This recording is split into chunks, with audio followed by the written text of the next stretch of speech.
What's going on, y'all? My name is Joltage, and today, bring you, week 3 LCU podcast. You know the drill by now. Recapping the latest, this past week's LCUU action. This week, we've got 5-timer. He gets his 5-timer's jacket. It's Kip. Say hi. This week is a very sad week. Oh, agreed, but we'll get to that later. Next up, making, he's back for another week. It's Zero. Hey, how's it going, guys? All right. And our last of our returning panelists this week, we've got KSG, the boy. I'm in a good mood. I bet you are. But that's not all we have. We have, joining us for the first time, we've got Risii in the call. Why don't you say hi to the people? Hello. All right. Okay, and we had our 4 games this week. Me and KSG were the last game, and we johned it till Sunday, as we do. But the game that kicked off the week was JC versus Pamplona in a fairly interesting game. JC, normally on these calls, but can't make it this week, so we can't hear quite his insight, though he did leave what he was thinking with the team, or the game plan at least, in the Discord server. But it was a case of HO versus Fat. This is our first real, actual Fat team that we've seen this season. And it just completely walled Pamplona's offense. Bite Darabak is not a set, by the way. Don't run that. So the Bite Daramaka, it's clear that Pamplona had some text. He was trying to bait the Brillish in. He has the Bite Daramaka, which, I'm going to assume that 2-hit KOs. God knows I haven't run that calc before, and I never will. You know what else 2-hit KOs? Banded Flare Blitz 2-hit KOs. So, run that. Mm-hmm. But it was probably. Yeah, I'm not a fan of Pam's team, if I'm real. Yeah, I do like the idea of spike stacking. And Venipede's a somewhat cool option. My biggest issue is that he has no way of actually keeping the spikes up. For Elekid to actually abuse in particular, because Elekid's going to be the main abuser of the spikes. But, yeah. You know what's also a problem? What's that? If Pancham has Mold Breaker, it breaks this entire team, because then you can switch in your Trubbish. But this Pancham was Iron Fist, and so it had 2 checks instead of 1 with the Kadni, and that way it couldn't get any. It couldn't make any progress. Hey man, how do you know it wasn't Scrappy? Fair. I just said it wasn't Mold Breaker. Yeah, that's true. And Mold Breaker does allow Trubbish to be a semi-decent check to Pancham. Trubbish is something that we don't see a whole ton of. Neither do we see Lickitung. But JC brought both of those this week. He said he had some techs on the team that he didn't quite get to reveal. I'm wondering what those were. Perhaps I don't know. Has anyone seen the team? I have seen, but I haven't seen the texts he was talking about, if I'm real. Interesting. Okay, so I guess that'll just be a mystery for him to reveal at a later date if he chooses to. But yeah, no, the game was pretty straightforward. The Lickitung was wish-teched with knockoff, probably. I don't know. I didn't watch the game. Yeah.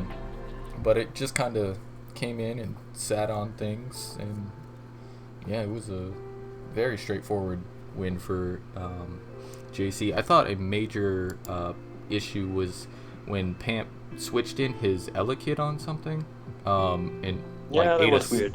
It was he switched in his Elekid on a Scald or something, and Yes, I was just thinking about this turn. He switches Elekid into Frillish, because he does not have a Frillish switch in at all. Right. I think a huge mistake. We're all so used to running Cottony or even a bulky water that to see a team that just doesn't have a water resist, very rare. But the problem is that switching Elekid in on that Scald one, it puts you on so much more of a timer with the spikes up and with Life Orb and the burn that this Elekid just doesn't get to do much. And two, the burned Elekid, if that thing's healthy and it's not burned, that does so much work against this team because you're forced to go into things like, I don't know, Cottony on Ice Punch or even Q-Fint or Sandshrew. This thing has the tools to do a ton of damage to JC's team. I assume if it's cross-chop, it can even get through this Lickitung with enough chip. But because he basically threw it away early, we don't get to see any of that. Yeah. I felt like that was a major issue for him. And really, because Elekid was his main, Darumaka is the main wall breaker, though I find Scarf Darumaka to be a little lacking in the power department. In terms of busting through checks actually, but Elekid was going to be the thing to really try to abuse the spikes, and he got no value out of it basically. It was a like I said, fairly straightforward win for JC, and he improves to 2-1 on the season now, so good for him. Yep. JC looking sharp. He was ranked last heading in, so trying to prove the haters wrong. And I for one support it. It was the A from the PR revenge tour. It was cool to see a bulkier team have success this week, because it's felt like that just hasn't been the direction at all. But I think this, as much as I think it's cool, I also think he kind of got a somewhat favorable matchup here, and between matchup and Pam kind of misplaying it a little bit, he maybe got off a little easier than he would have been. I don't know, versus some of the other teams we saw this week. That's definitely fair. Though perhaps this success in the camp of Fat will prompt others to try and explore that realm as well. But Shellos, man, when's that coming back? Shellos. I've told people in PMs before, but Shellos sucks right now. Yeah, I wouldn't use it. Ooh. That's you eat knockoffs because you have sticky hold, but you can't eat knockoffs from Pancham. You can't eat knockoffs from Cottony because Cottony just Giga Drains on you or walls you forever. Sandshrew, it's an even matchup because you can scald, but if it gets rocks up, you still lose a lot of tempo in the long term of the matchup. So I don't see Shellos having much use in this tour. All right. Yeah. No, that's definitely a notable departure from how we've seen the tier previously, with Shellos being such a major defensive threat. It just doesn't have the tools to stick around with the current pace of the meta. At least that's what Kip and Zero are trying to get at right there. Does anyone have anything else to say on this game before we move on to the game between the aforementioned Kip and Zero? No? I think I'm good. All right, let's hop over to that one then. And like I said, Kip and Zero, very interesting teams. Kip's very ugly aesthetically. Zero's very, very good looking aesthetically. And we'll start with Kip though. Why don't you talk us through your team and the thought process behind it?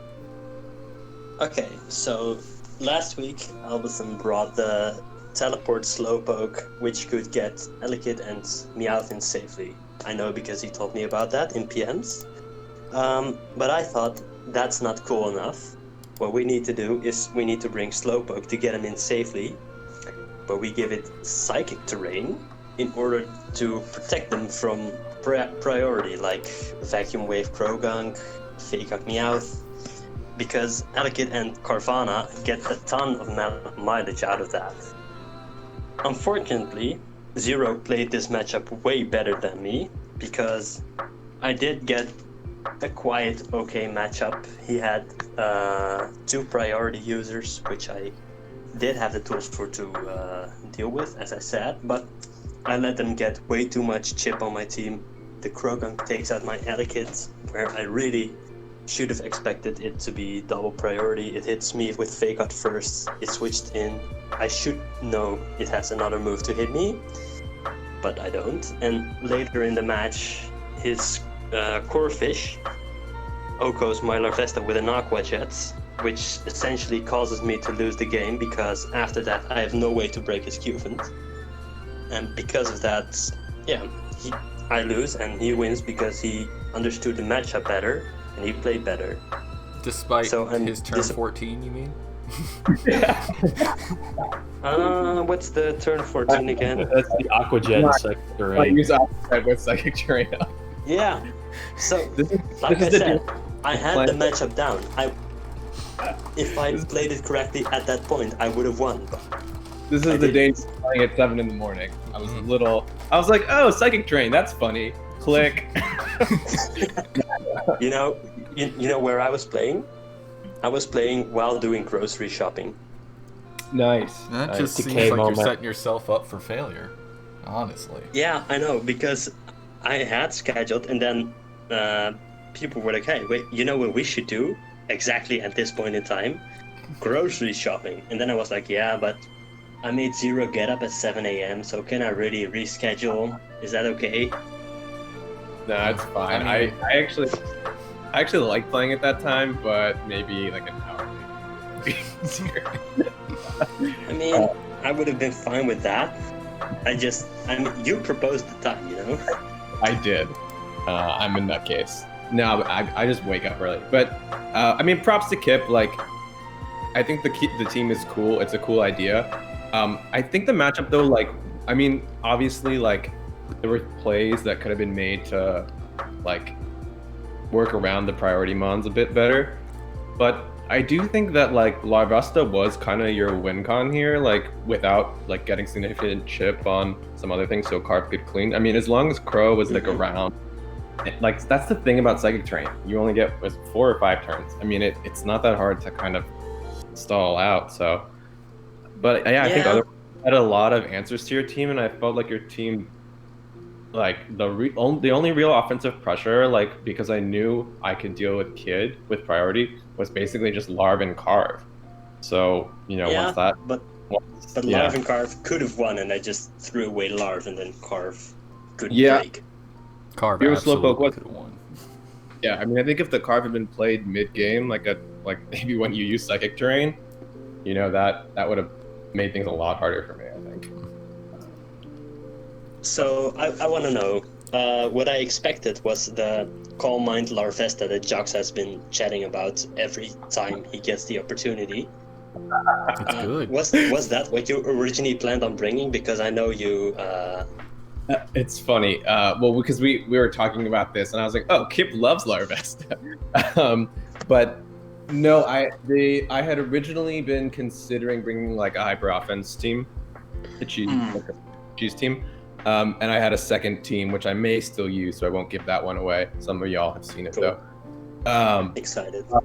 But yeah, I was testing both. I was having like decent results with both, and then like that morning, I think who was I testing? I think it was with Jox and Alvinson, and I was having really bad luck, and then Jox like made this team like on the spot, and was just like, and we played, and I was like, oh, this team is really solid, and yeah, I just decided to bring it. So I don't fully know his building process, but I mean, obviously, it's priority spam. You have like Natu and Joltik, which have basically no switch-ins, and then Scarf Golette is kind of a great check to a lot of cheese, and also has switch-ins. So yeah, I mean, I like the team. Like I don't normally think about building with Corefish right now, but I thought it was kind of cool here. Yeah, I mean, definitely it's a fishy bring, but it worked out. So Crawfish, Corefish. Yeah. Corefish. Or fishy. Mm-hmm. But yeah, no, it was a good win on zeros. And I want to say I think I got a couple turns of full para, and that probably happened because Kip had earlier said that T-Wave Joltik sucks. Yeah, No. honestly. Unreal. Every turn I got para, you switched out. And every turn that happened, I clicked Anchor, so it didn't matter at all. Okay. Yeah, okay. Yeah, I think once you started like encoring really aggressively, it gave me like a lot more room to make those switches. Yeah. All right. I mean, that was the problem all match. I made way too aggressive plays. Yeah. Hey, you know what we're not talking about? What? There was a goalet. Yeah. Scarf Poltergeist, Scarf- guys. And this is actually a funny one too, because even though I didn't talk about like building this with Jocks, like we had been talking about Scarf Golette, which is something that I started messing with like as soon as we knew what Poltergeist was, like as soon as we knew it was like 110 BP ghost move, physical ghost move, I was like, oh yeah, Scarf Golette, it's time, let's ride. But yeah. It's definitely like something that can either like do almost nothing in a game or like go on a rampage and take out a few mobs. I mean, here it kind of was pretty pivotal. So yeah, it was fun. I'm glad it got to work because it doesn't always.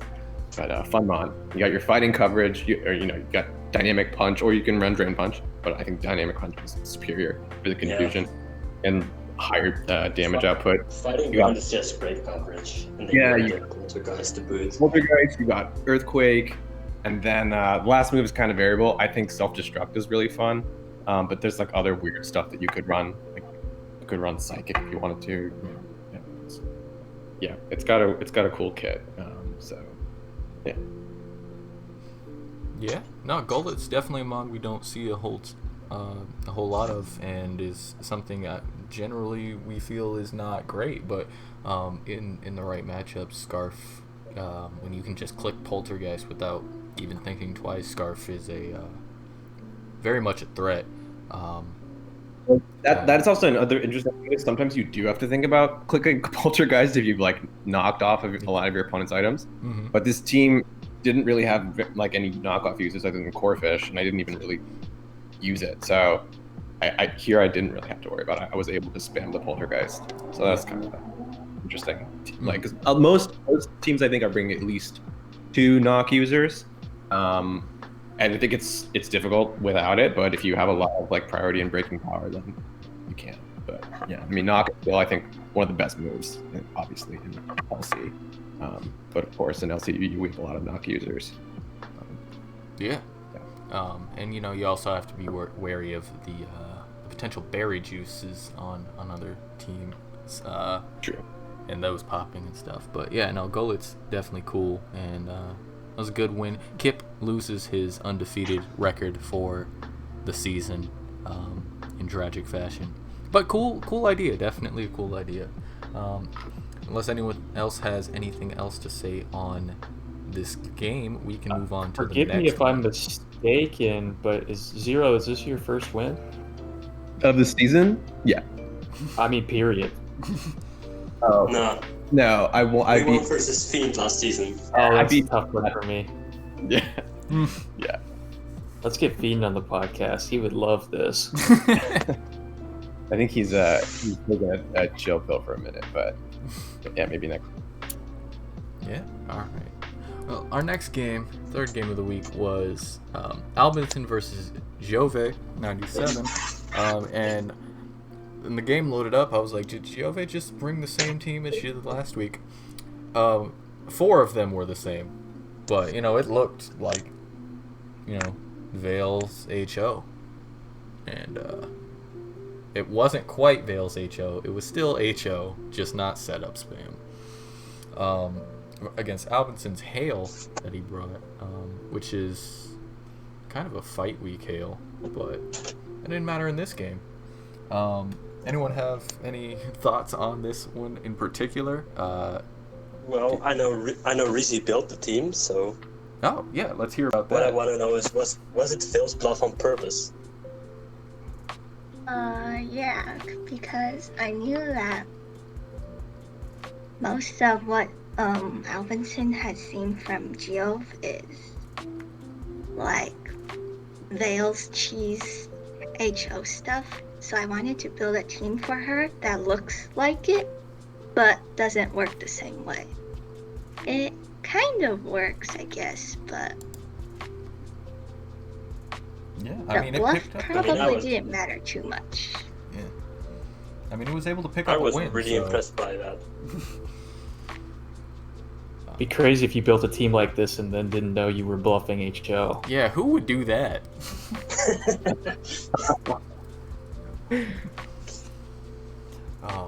But yeah, no. So the game went fairly interestingly. I thought at one point I was kind of half paying attention to it as it was going on, and at one point I was like, Albinson just wins, and then he didn't. Right. Because his Sandshrew didn't have Earthquake mainly. Yep. And he also just kind of forgot about Weak Armor on the Omanite, who then outsped him under Hail, which was also weird. And it was just a weird game all around. It might have been a speed tie. True. Yeah, no, that's possible. That's probably actually more than likely because I don't see a point in not running Jolly A Shrew at least. Omanite I also don't really run Timid, but it worked out here. So what do I know? I obviously don't know anything. I lost. Speed creep is king, Joltage. Speed creep is king. It needs to stop, man. I'm tired of it. The man finally brought 15 speed patch in. Well, I guess we'll talk about that. Yeah. So, I had a thought or two about this game. I think it's kind of odd to bring a Hail and not have Earthquake on Sandshrew. I think, I mean, anybody who's seen my games knows that I like sort of defensive utility A-Shrew because I think it's pretty good. Mm-hmm. There's a lot of stuff that it switches into well. But if you're running a Mora, I don't understand why you wouldn't be bringing the offensive version, which I guess, I don't know. There are probably rationales for that. But obviously not having Earthquake really cost him in the long run. Yeah, I mean, I guess you can defend thinking like, I have Earth Power on my Amora, I don't have enough Knock supports, so I might as well run Knock, Iron Head, Triple Axle, and then Swords Dance or Stealth Rock. I don't know exactly what the set was.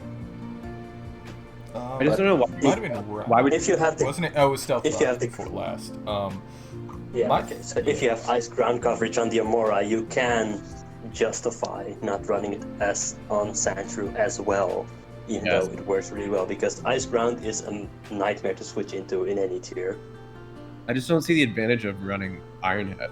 Yeah, that's the issue move really. I drop Iron Head often when I run Sandshrew. I typically just go for ice ground coverage on it and even drop Knock, but if you want to run Knock as well, I don't have an issue with it. But Iron Head doesn't really get you anything because it's not like we have like rock types that aren't hit by that are hit better by it, or like our fairies are cottony. We don't have other fairies. Togepi doesn't exist. Yeah. True. So like, and we don't have any rocks weak to thingy. Yeah. Iron Head. Yeah, so I just like Iron Head seems like a weird choice of stab because it's not that great offensively. It comes down to it. I also did want to point out in this game, the very end, when after all the Hailmons had gone out and Albinson goes to Goldeen at 60% on Jove's Diglett, she switches out for some very unknown reason to her Magby to sack it. I think she maybe thought it was going to be Aquacat. Like, I don't know. Do you know about this, Risii? What's that? The nacho stack. The Magby the sack. Magby sack on the Goldeen for no reason. Yeah, I don't know what she was doing there. Okay. Something I thought was weird though was turn 25 where she goes Almond instead of Magby, because the Magby had Mach Punch instead of just hoping that Sandshrew didn't have Earthquake. That's indeed a bit weird. Yeah, that's fair too. I mean, it worked out. Yeah. Yeah. Sure. Yeah. But No, I definitely think that. Yeah, that's. Definitely I would optimal definitely play. I mean, if I guess the risk reward is if it doesn't have Earthquake and hasn't shown the Ice Stab yet, which is pretty key for Sanctuary Alola, and the other 3 moves were revealed, so it was a gamble where it probably has Ice Stab, and then if it has Ice Stab, you basically win the game. So, and if it has Earthquake and no Ice Stab, Magby still revenges and you're in equal position, so I guess the risk reward is defendable, even though it's a bit weird.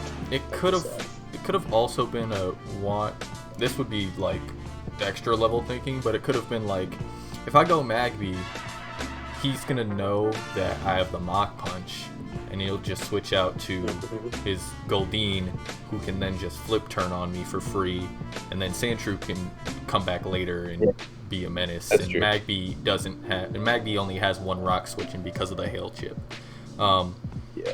I don't know if That's that's what she was thinking, but that would make a lot of sense to me, in particular. Even though I wouldn't have thought that far ahead, to be honest. But looking at it now, that could be a reasoning to not go Magby there. But who knows? Yeah. Only she does. So I think the lesson that I would take away from Albinson's team is that not having priority will kill you.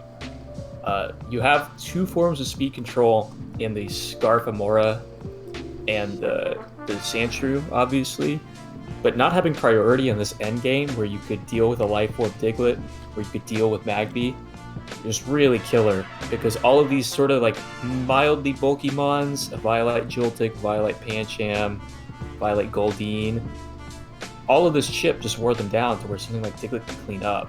And not having, I don't know, an Aqua Jet, a Vacuum Wave, anything like that was just really costly. Yep. Yeah, no, that's definitely a valid observation to make. Yeah, because the only priority on his team really is priority defog from the Cottony. By the way, not a big fan of. Oh, he also had Encore on it, but not a big fan of defog on Kai, by the way. But that might be a personal thing. No, it's not. But you know, It's at least personal on 2 people. okay. But both of them actually had defog on their Cot, which obviously is fine. Defog's good, but I like Cot's other options, mainly Tailwind and Encore and Knock. But anyway, let's get to the last game of the week. The main event in many people's eyes. It was me versus KSG. And if we remember from last year, KSG was the only person I lost to. So, it would have been cool to get my revenge here. Spoiler. And an extremely legitimate game. I did not. Hey man, I both lost to you slightly hacking me and in the builder. So, it was deserved. Yeah, so I wanted to get my revenge, obviously. I had to be unleashed because I had to sub 2 of my starters from last week out for, they just weren't going to be able to do it this week, and I had to throw Serena into SS because fuck putting me into SS. That tier sucks. Tell him. Yeah, I we didn't didn't even ban Wallaby. Yeah, anyway.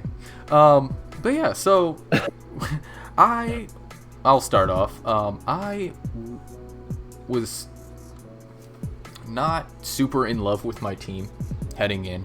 I thought it was fine. I thought it was decent. I thought it wasn't matchup-y very much. But I wasn't really loving it. Or anything, but I was having trouble coming up with something that I did really like. I was playing around with sand, with a couple sand concepts because I felt that KSG doesn't necessarily bring the most ground resistant teams in general. Especially if I was going to run something like a poison jab Sandshrew perhaps for a Cottony. I think that could have caught him off guard, but I just couldn't get the construction right. So I ultimately ended up just going with this bulky offense variant with counter Munchlax. I've got fast 3 attacks Frillish with Strength Sap, with the 3rd attack being Psychic for What I was expecting to see a Krogunk, and that didn't end up happening, but it would have been pretty cool for that. Also is pretty good again into Meowth, which I know KSG has used in the past. We've got 4 attacks, 15 speed Pancham, because I can't run 14 speed Pancham anymore because people are annoying. You got my standard Cot. Yeah. Got my standard Encore Cot. I've got Berry Juice Diglett with rocks, and rather than a rock move as the 4th, I've got Thief, just cuz, really. And then we've got, my standard Natu. And like I said, I wasn't in love with the team, but I thought it was more than capable of, handling most things in the tier, really. Didn't turn out that way, but things happen. Yeah. KSG, why don't you run us through your squad real quick? So we've got 4 of the same months. Yeah. It doesn't look that way off rip because of the way they're oriented, but we got 4 out of 6 the same here, and they're very similar sets too. My Pancham, also 15, also 4 attacks.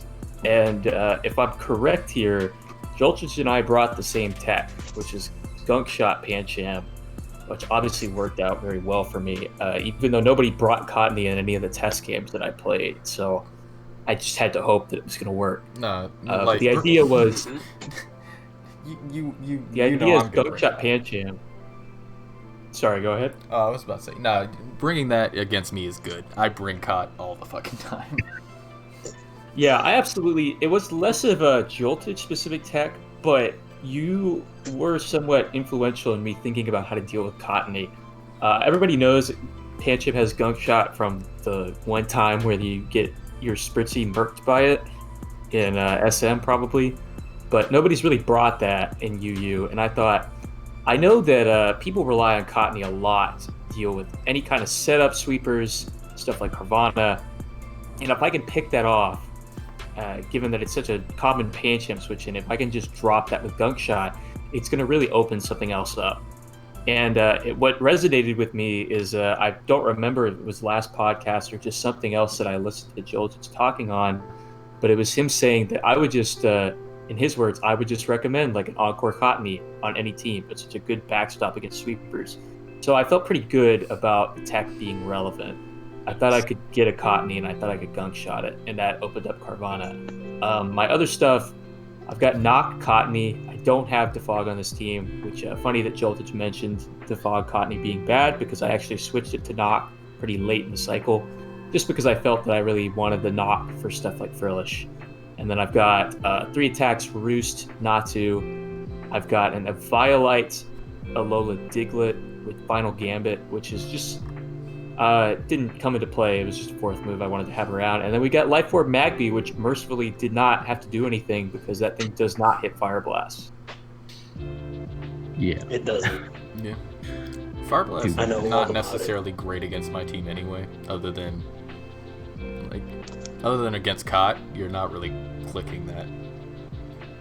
No, I guess against Natu as well. But you probably have Thunder Punch, do you not?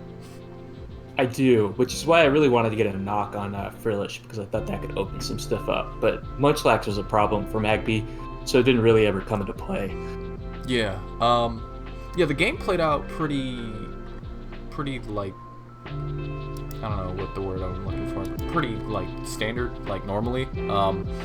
I got the lead right with the Frillish, and went for a Scald Burn on the incoming Cottonee. Didn't quite get it. Ended up having to go to Natu on what I knew was going to be a knock, but I didn't really want my Cot knocked off because I saw the Pancham and the Carvanha in the back, and I knew I was going to want Cot healthy for, in particular, Carvanha. Less so Pancham, because Natu could be able to help that out. I think the main problem here is that Cot is your switch in both for Pancham and for Carvanha. So sure, KSG had the Gunk Shot with which took it out of the game entirely, and then you had no real switching for either anymore.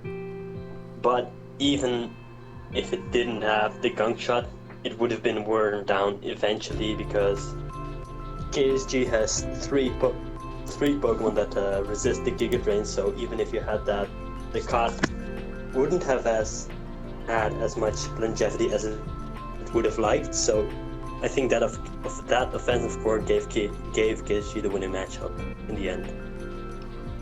Yeah, no, that's definitely fair. I don't think the Panda would have been as big an issue as it ended up being. The Panda plus Carve would have been as big an issue as it ended up being with the Cot gone, because Munchlax could go 1-for-1 with either of them if it came down to it. So I didn't feel that I didn't feel like super bad about that aspect of it. Another very important turn happened on turn 7 where I opted to stay in against KSG's Cottonee that had switched in. Well, no, I had switched into KSG's Cottonee on a Giga Drain, and then I opted to stay in and go for the Heat Wave, hoping to catch that, which would just, be nice for me in general. But I ended up losing the Speed Tie, and my Natu went down to the Dazzling Gleam, which was pretty big because Natu was going to be another check to Pancham, just in the fact that it outspeeds. Doesn't OHKO, but the speed would have been useful.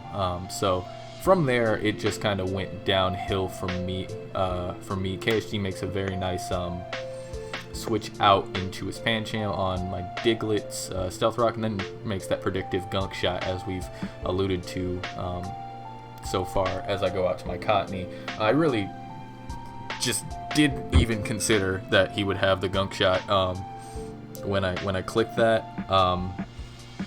But it's not like I had a better switch in with Natu gone either, and Natu would have gone down to the Gunk Shot at the range it was at anyway. So yeah, no, the Gunk Shot was pretty free there. Yeah. And it caught me, and it costed me. But yeah.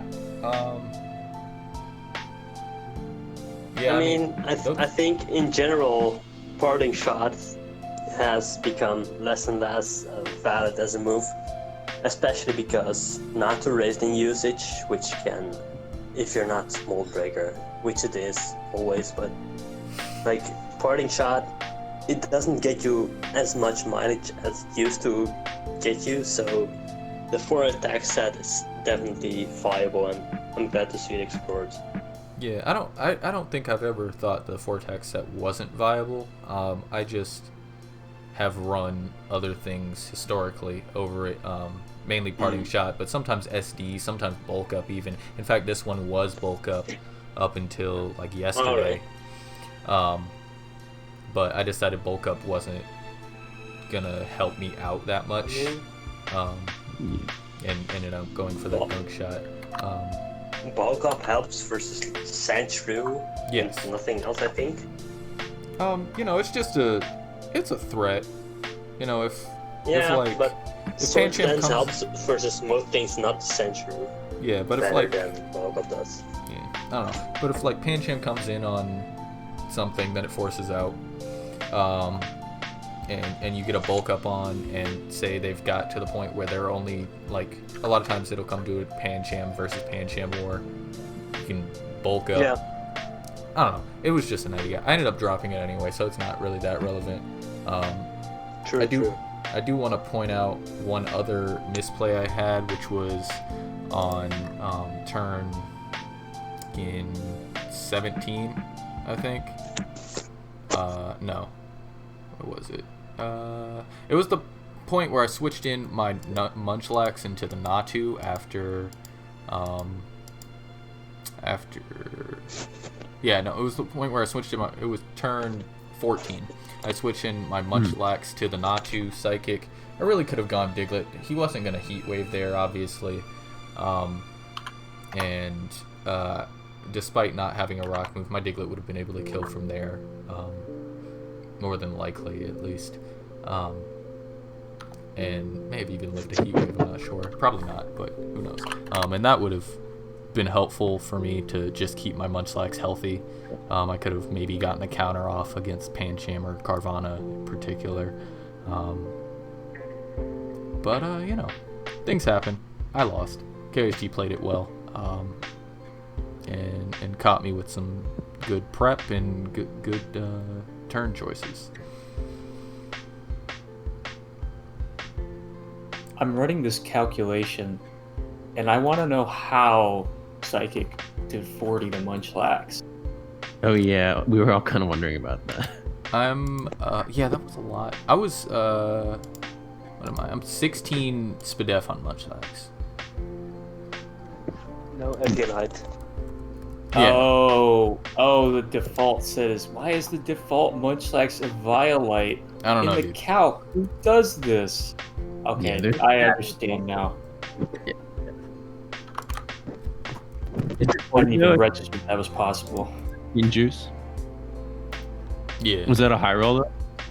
Or is That was just the main roll. Oh really? Okay. Yeah. I could have, if I was feeling frisky, I could have gone for a 50-50 to drop you after the Spadef drop, but I didn't run that calc, and I felt cheesy going for that, so I didn't. I did run that calc, and you didn't kill, I don't think. It was it was not in your favor to kill, at least. Yeah. Yeah, I definitely did run that calc, and I was like, oh, I'd live on 2 and berry juice back up. So that was good to not go for that, I think, on your part. Though I don't think it would have mattered really. But yeah. Yeah, it was a tough matchup at that point. Yeah, no, things really just went off the rails for me at 7, turn 7, and then turn 9 was when it was just, if we're doing the ESPN win probability graph, it was sort of even, and then just precipitously dropped toward KSG. I don't trust those win probability graphs. I've seen too many of them go from 99 to 0. Makes me think 99 isn't really 99. Well, maybe 0.1 is just more common than you think. Yeah, I don't trust ESPN winning graphs either. I go for betting odds usually, but there's no website that has used LCU betting odds yet, so yeah, I it's don't know a keyword. We should get that up. Let's Yeah. call. Not Anyone who's know a representative at MGM or something? No, but in all seriousness, those were the 4 games. I'm obviously disappointed to have lost, but I think we had some interesting games, interesting teams. I didn't really notice any particular trends across them. I mean, it does seem the more defense. I mean, well, I guess you have JC's team more, but I don't know. What were you gonna say, Kim? Your Frillish was the first Frillish to have lost a game in the season, in the entire tournament. Yeah, so JC far. was upset about that. That was obviously not Frelish's fault, but No, it wasn't. I actually really like that Frelish that I've been messing with, but it didn't really get to do anything. I had strength sapped at one point. That was weird in that game, but Yeah. Yeah. I think it was protecting a Your strength knockoff. He switched out his Pancham, Still, yeah. but yeah, I think the strength sap was weird in general. I mean, you weren't. I knew you weren't Will-O-Wisp, and still I expected you to Will-O-Wisp the turn, so I don't know what I was thinking at that point. But Yeah, I definitely played that like it was Wisp. true. Wait, even after seeing the Shadow Ball rather than the Hex? I don't know, dude. Wisp is good. Wisp is I good. assumed the Shadow Ball was Yeah. kind of weird. I mean, I think I've thought about running Shadow Ball with a Wisp. That's something that you would do in Black and White, for example. But Yeah, but Hex was weaker then. was it? Yeah, I guess I don't. Yeah, it remember was that. 50 BP, and now it's 65. yeah. I It see. gained 30 base power at that top end. Yeah, that's a pretty big deal. Yeah. But yeah, the Shadow Ball, a lot of times will make people think, why is it running Shadow Ball? Is this, scarfed or something? Obviously, Yeah, it I was isn't. worried about Scarf. Yeah. So, yeah. It's a cool set. Didn't And really get to shine in this game, but yeah. Another point, I don't think we've seen any Krogunk this week. We didn't. I brought Kroga. No. Yeah, he brought the Life Orb Zero kick out. did, yeah. Right. Yeah, one Krogunk. Whereas up to this point, Pancham and Krogunk went pretty even in amounts of usage. This week, Pancham got a lot more usage than Krogunk, I think. 3 or 4 times versus Krogunk's 1. Which I lost to, so I really should have remembered, but that's not the point. You forgot when you played, what day you played on last week. You forgot who you lost to this week. I think you just put these games out of your mind immediately. You forgot to pay.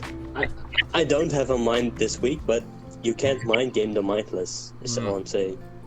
True. That's why laddering is so dangerous.